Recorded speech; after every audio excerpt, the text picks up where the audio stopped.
अस्सलाम वालेकुम student. Physics class 9th new book chapter number first physical quantities and measurement में आज मैं आप लोगों को जो है वो शॉर्ट क्वेश्चंस जो हैं वो करवा रही हूँ। सबसे पहले 1.1 क्वेश्चन है, can a non physical quantity be measured, if yes then how. Answer है no, a non physical quantity can not be measured because non-physical quantities describe various natural phenomena, events and human behaviors such as love, affection, fear, wisdom etc. यानी कि हमें पता है कि जैसे love है, fear है, विजडम है, ठीक है, इस तरह का जितने भी और भी जो है ह्यूमन बिहेवियर्स होते हैं इनको हम जो है वो मेजर नहीं कर सकते, और ये सब क्या हैं, नॉन फिज़िकल क्वांटिटीज़ हैं। उसके बाद जो है वो आपके पास क्वेश्चन नंबर जो है वो 1.2 है, what is measurement. What is measurement, name it's two parts. A measurement is a process of comparison of an unknown quantity with the widely accepted standard quantity। ठीक है, यानी कि अननोन जिसकी मिकदार हमें नहीं पता कितनी है, उसको हम क्या कर लेंगे कि किसी वाइडली इस यूज्ड होने वाली यानी कि एक्सेप्टेड जो क्वांटिटी के साथ है उसको कंपेयर कर लेंगे कि ये भी इतनी ही चीज़ है। अ measurement consist of two parts, ठीक है, a number and unit. A measurement without it unit is meaningless, यानी कि यूनिट के बगैर जो मेजरमेंट होती है वो मीनिंगलेस है। जैसे हम किसी शॉपकीपर पे जाते हैं या जो है हम उससे कहते हैं कि हमें जो है फ्रूट दे दे, तो हमें बताना पड़ेगा उसको कि पहले हमें कितने जो हैं वो केजी में चाहिए। या हम कि कोई लिक्विड चीज़ लेने जाते हैं तो हमें बताना पड़ेगा कि हमें जो है वो लीटर में चाहिए। या हमने कोई कपड़ा ख़रीदना है तो हमें बताना पड़ेगा कि मीटर में, तो मीटर देखें उसका यूनिट है। तो अगर हम उसका यूनिट नहीं बताएंगे तो मेजरमेंट क्या हो जाएगी, आपके पास जो है वो मीनिंगलेस हो जाएगी, यानी उसका कोई मीनिंग नहीं रहेगा। उसके बाद आपके पास जो है क्वेश्चन नंबर 1.3 है, why do we need a standard unit for measurements. के स्टैंडर्ड यूनिट की जो है वो मेजरमेंट्स के लिए जो है वो क्यों जो है वो ज़रूरत जो है वो पेश आई। ठीक है, जब मुख्तलिफ़ ममालिक के लोगों ने जो है एक दूसरे के साथ जो है वो अपना साइंटिफिक जो इन्फॉर्मेशन थी उसको एक्सचेंज करना शुरू किया या ट्रेड वगैरह करना शुरू की, यानी मुख्तलिफ़ चीज़ों के लेन देन शुरू किया, तो उस वक़्त लोगों को इस चीज़ का एहसास हुआ कि मेजरमेंट्स के लिए कोई ऐसा स्टैंडर्ड यूनिट होना चाहिए जिसे पूरी दुनिया में इस्तेमाल किया जाए। आंसर आ जाएगा आपके पास, when people of different countries exchanged scientific information or traded with other countries using different units. Eventually, people got the idea of standardizing the units of measurements which could be used by all countries for efficient working and growth of mutual trade, यानी कि इससे mutual trade जो है वो बढ़ेगी, business, share, scientific जो है वो इंफॉर्मेशन। तो ये आपके पास 1.3 का जो है वो आंसर आ गया। 1.4 है, write the name of 3 base quantities and 3 derived quantities. Base quantities हैं, 3 base quantities are length, mass, time, and 3 derived quantities are area, volume and speed. देखिए 1 मार्क्स का क्वेश्चन है तो काफ़ी है, आप इसके साथ जो है सिंबल भी लिख सकते हो, साथ में जो है वो इसका यूनिट भी बता सकते हो। तो 1.6 है, write the name and symbols of all SI base units. All SI base units are, ठीक है, अब यहाँ पे कह सकते हो कि देयर आर 7, ठीक है, बेस यूनिट्स विद सिंबल्स, तो फिर आर लिख लेना। नंबर 1 क्या आ जाएगा, देखिए ये यूनिट्स सारे आ गए, ये इसके सिंबल्स आ गए, इधर भी यूनिट्स आ गए और इधर सिंबल्स आ गए।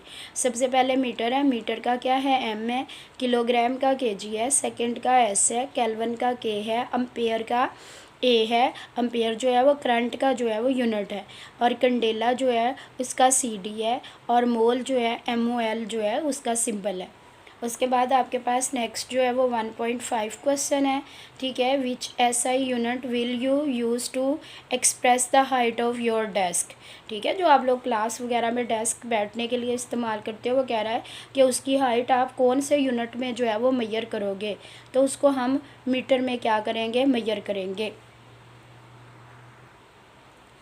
नेक्स्ट 1.7 क्वेश्चन है why prefix is used, prefixes भी हो सकता है, why prefixes is used, name 3 submultiple prefixes and 3 multiple prefixes with their symbols. Prefixes are used to write units by power of 10 because the big quantities like 5 के साथ जो है 70 लिखे हुए हैं, 70 metre, and small quantities like 0.00004 metre are not convenient to write down and the use of prefix makes the value simple.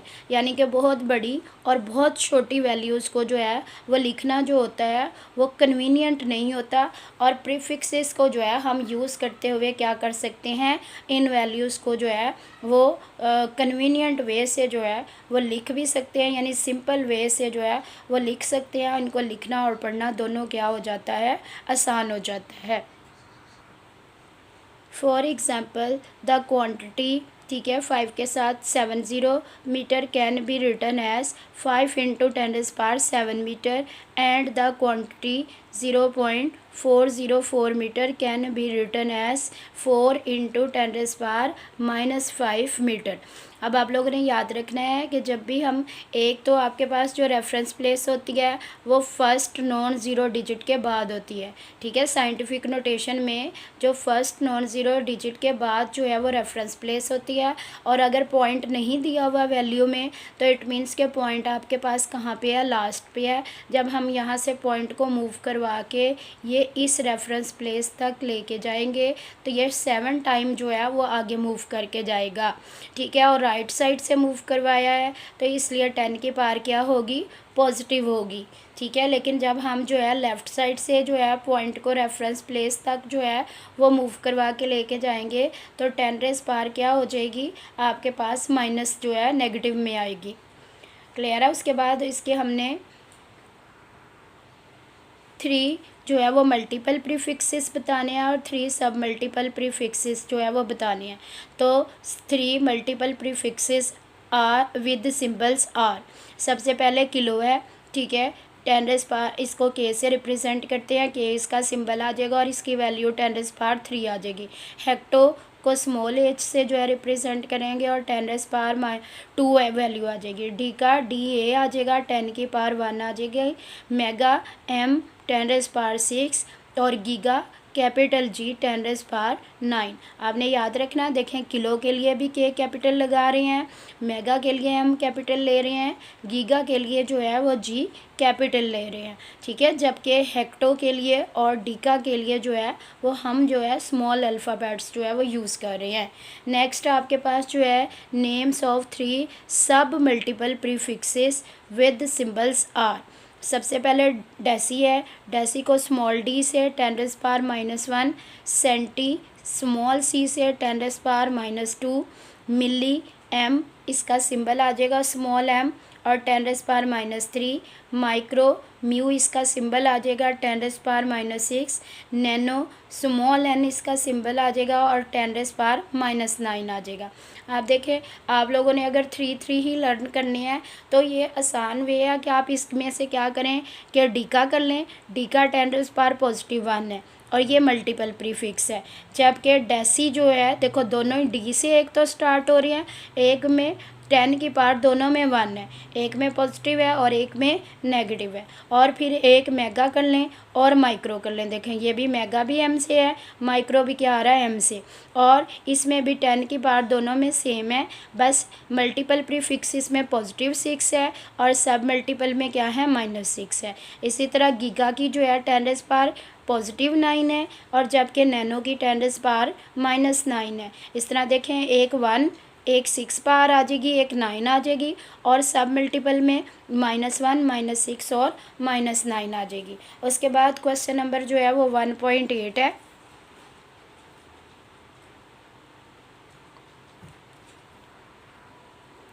What is meant by, ठीक है। इसके 4 पार्ट्स हैं। 5 PM, ठीक है। यहाँ पे P जो है वो पिको को रिप्रेजेंट कर रहा है, तो 1 पिको को P इसका सिंबल होता है। और इसमें 10⁻⁴ क्या होती है, -12 जो है इसकी वैल्यू होती है। तो हम क्या करेंगे, इस P की जगह किस से रिप्लेस कर देंगे, इसके जो है ये प्रीफिक्स से चेंज कर देंगे, यानी 10⁻⁻12 P की जगह वैल्यू लिख देंगे और M वैसे ही आ जाएगा। इसी तरह B पार्ट है 15 नैनोसेकंड, ठीक है। अब 1 नैनो जो होता है इसको स्मॉल m से जो है रिप्रेजेंट किया जाता है नैनो को, और नैनो में 10⁻⁻9 होती है। तो हमने n को रिप्लेस कर दिया किससे, 10⁻⁻9 से, और सेकंड वैसे का वैसे ही रहा। उसके बाद हमारे पास C पार्ट है 6 micrometre. 1 micro equal to 1 mu equal to 10⁻⁻6, और म्यू की जगह हमने क्या कर दिया, रिप्लेस कर दिए, इसकी जगह हमने वैल्यू क्या लिख दी, 10⁻⁻6, और मीटर वैसे के वैसा ही आ गया। इसका जो है 4th D पार्ट है 5 फेम्टो सेकेंड, और 1 फेम्टो जो होता है वो स्मॉल f के इक्वल होता है, और ये 10⁻⁻15 होता है, और 5 × 10⁻⁻15 सेकेंड आ जाएगा। यानी f की जगह उसकी वैल्यू से जो है हमने क्या कर दी है, रिप्लेस कर दी है। 1.9 क्वेश्चन है, इसके भी जो है 4 to 5 पार्ट्स हैं। सबसे पहला, और ये इम्पोर्टेंट क्वेश्चन है, ठीक है। इसके आने के जो है वो 90 to 95 चांसेस हैं कि इसमें से कोई शॉर्ट क्वेश्चन आ सकता है। For what purpose a vernier caliper is used. Vernier caliper answer आ जाएगा, vernier caliper is an instrument use to measure small lengths down to 1/10 और 0.1 ऑफ मिलीमीटर्स, यानी कि इससे 0.1 मिलीमीटर तक की छोटी जो है वो लेंथ्स वगैरह जो है उनको जो है वो मेजर किया जा सकता है। It can be use to measure the thickness, diameter, width और depth of an object. Next इसका बी पार्ट है आपके पास, नेम इट्स 2 मेन पार्ट्स, ठीक है। The 2 main parts of vernier caliper are, number 1 क्या आ जाएगा आपके पास से, अ मेन स्केल, ठीक है, और सेकंड क्या है, अ वर्नियर और sliding scale.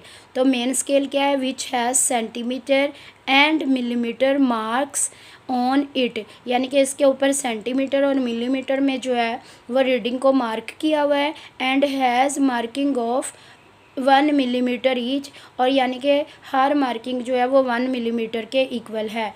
Uh vernier sliding scale has a length of 9 millimetre and is divided into 10 equal parts. अब देखें, जैसे मैंने आपको यहाँ पे बताया हुआ है कि ये पूरी लाइन जो है यहाँ से लेके यहाँ तक क्या है 9 मिलीमीटर है, लेकिन हमने इसको क्या किया हुआ है 10 इक्वल पार्ट्स में जो है वो डिवाइड किया हुआ है, और इस तरह जो है हर 2 लाइंस के दरमियान जो डिस्टेंस आएगा वो 0.9 मिलीमीटर के जो है वो इक्वल आ जाएगा। नेक्स्ट आपके पास जो है वो सी पार्ट आ रहा है 1.9 C, how is least count found, यानी कि वर्नियर कैलिपर का लीस्ट काउंट जो है वो किस तरह जो है वो फाइंड आउट करते हैं। आपको पहले से पता है, इसके 2 जो है वो मेथड्स हैं फाइंड आउट करने के। Least count of vernier callipers can be found by using following formula. Least count is equal to 1 main scale division और डिवाइडेड बाय क्या आ जाएगा 1 vernier scale division. Sorry students, ये जो लीस्ट काउंट का formula है ये 1 मेन स्केल डिवीजन माइनस जो है वो 1 वर्नियर स्केल डिवीजन है। लीस्ट काउंट इक्वल आ जाएगा 1 main scale division minus 1 vernier scale division. Least count equal आ जाएगा मेन स्केल की जो डिवीजन है वो 1 मिलीमीटर है, और वर्नियर स्केल की जो डिवीजन है वो 0.9 मिलीमीटर है। 1 में से 0.9 को जब हम सब्ट्रैक्ट करेंगे तो हमारे पास 0.1 मिलीमीटर आ जाएगा, और 0.01 सेंटीमीटर आ जाएगा, यानी 0.1 को हम 10 पे डिवाइड कर देंगे तो वो सेंटीमीटर में आ जाएगा, क्योंकि जो वर्नियर कैलिपर है उसमें रीडिंग हम जो है वो सेंटीमीटर में लेते हैं, ठीक है, और जबकि स्क्रू गेज में क्या लेते हैं, मिलीमीटर में जो है वो लेते हैं। उसके बाद इसका सेकंड मेथड है फाइंड आउट करने का, least count of the vernier calliper equal to smallest reading on main scale divided by number of divisions on vernier scale. 1 millimetre divided by 10 divisions, 1 को हम 10 पे डिवाइड करेंगे तो 0.1 मिलीमीटर आ जाएगा। इसको मज़ीद 10 पे डिवाइड कर देंगे तो ये 0.01 क्या आ जाएगा, सेंटीमीटर आ जाएगा। यानी कि आप जिस मेथड से मर्ज़ी फाइंड आउट कर लें लीस्ट काउंट, आंसर सेम रहेगा, आंसर पे कोई फ़र्क नहीं पड़ेगा। 1.9 डी पार्ट है, what is meant by zero error if on joining the jaws A and B of the vernier caliper the zeros of the main scale and vernier scale do not exactly coincide with each other, then there is an error in the instrument called zero error। ठीक है, अगर क्या है कि जो vernier caliper के जहाज़ हैं ए और बी, अगर उनको ज्वाइन करने पर जो है वो ज़ीरोस जो है मेन स्केल का और वर्नियर स्केल का कंसाइड नहीं कर रहे, तो फिर उसमें इंस्ट्रूमेंट में क्या होगा, एरर एग्जिस्ट करेगा, जिसको हम क्या कहते हैं, ज़ीरो एरर कहते हैं। अगर आप लोगों को ऐसे समझ नहीं आ रही तो आप मेरी जो है वो वीडियो खोल के जो है वो जहाँ पे मैंने टॉपिक पढ़ाया हुआ है, मैंने आप लोगों को बाकायदा इंस्ट्रूमेंट जो है वो दिखा के समझाया हुआ है, तो आप वीडियो में जो है वो देख सकते हो। 1.10 है आपके पास question, state least count and vernier scale reading as shown in the figure and hence find the length। अब देखें लीस्ट काउंट तो हमने पहले भी लीस्ट काउंट को जो है वो स्टेट कर लिया है, ठीक है, उसमें आप डेफिनेशन लिख दें, फार्मूला लिख लें, वो आपका जो है वो हो जाएगा। उसके बाद देखें ये मैंने आप लोगों को जो है दोबारा से एक मेन स्केल बना दिया है कि ये आपके पास मेन स्केल है, ये आपके पास क्या है, वर्नियर स्केल है। देखें वर्नियर स्केल का ज़ीरो मेन स्केल की जिस लाइन के साथ मिल रहा होगा वो आपके पास क्या आ जाएगी, मेन स्केल की जो है वो रीडिंग आ जाएगी। देखें 0 1 2, इट मीन्स के 2 के बाद कोई रीडिंग आ जाएगी। देखिए ये 2.1 2.2 2.3 2.4 2.5 2.6, इट मीन्स के मेन स्केल की जो रीडिंग आ जाएगी वो 2.6 आ जाएगी।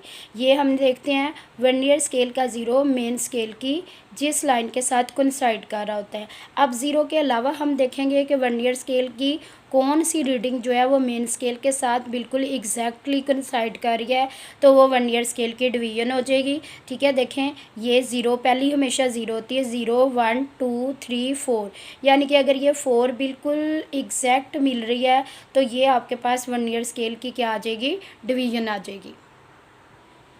सबसे पहले least count smallest reading on main scale, number of divisions on vernier scale, 1 को 10 पे डिवाइड किया 0.1 मिलीमीटर आ जाएगा और 0.1 को 10 पे मज़ीद डिवाइड करेंगे तो ये सेंटीमीटर में चेंज हो जाएगा और 0.01 सेंटीमीटर आ जाएगा।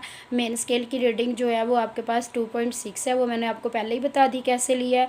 वर्नियर स्केल की जो रीडिंग है वो क्या आ गई, आपके पास 4 आ गई और लेंथ हमने क्या करनी है, कैलकुलेट करनी है।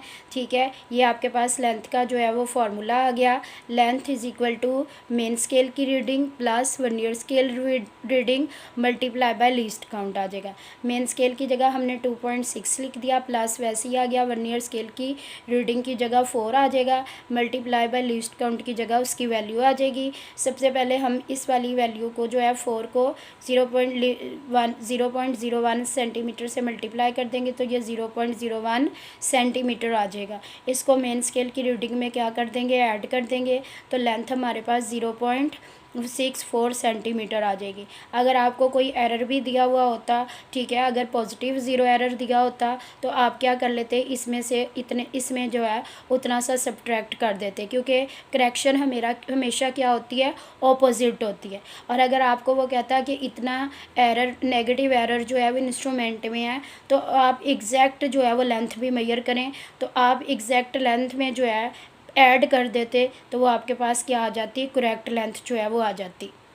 अब आपके पास जो है 1 पॉइंट जो है वो 11 क्वेश्चन आ गया है और ये लास्ट है 1.11 which reading out of A B and C shown correct length and Y. ठीक है, वो कह रहा है कि आपके पास जो है ए बी और सी 3 पॉइंट्स दिए हुए हैं, तो इनमें से कौन सी जो है आप कह सकते हो कि करेक्ट लेंथ है। ये देखिए ये वाली डायग्राम है आपके पास 1.11 में। ये देखिए ये ए बी और सी है। आप देखिए ये आई बनी हुई है, ये आई बिल्कुल 6 के जो है वो सामने जो है वो लाइन अप हो रही है। और देखिए ए जो है वो इधर से ए पॉइंट से ऐसे देखा जा रहा है और सी पॉइंट से जो है वो ऐसे देखा जा रहा है, यानी कि किसी एंगल के साथ जो है वो हम देख रहे हैं। अगर हम बिल्कुल जो है परपेंडिकुलर डायरेक्शन होगी रीडिंग के और बिल्कुल सामने होगी तो वो आपके पास करेक्ट आंसर होगा। इट मीन्स कि बी जो है वो करेक्ट आंसर है, ठीक है। ए, अगर हम ए की पोजीशन पे आँख को रख के देखेंगे तो एक्चुअल से हमें कम वैल्यू जो है वो नज़र आ रही होगी, और अगर सी पे देखेंगे तो एक्चुअल से क्या हो रही होगी, ज़्यादा जो है वो वैल्यू नज़र आ रही होगी। Answer, correct answer is B, 6 centimetre, because at position B the line of action of eye is perpendicular to the scale reading. ये आपके पास करेक्ट आंसर आ गया जो है। तो स्टूडेंट आप लोगों ने शॉर्ट क्वेश्चन जो है वो अच्छे तरीके से जो है वो प्रिपेयर कर लेने हैं, अपने नोट्स जो है वो लिख के जो है वो रेडी कर लेने हैं। अगर कोई 1 से 2 शॉर्ट क्वेश्चन आ जाते हैं तो ये आप लोगों की गुड लक होगी। आप लोगों ने इनको अच्छे तरीके से जो है क्वेश्चंस को जो है वो प्रिपेयर कर लेना है। ओके, अल्लाह हाफिज़।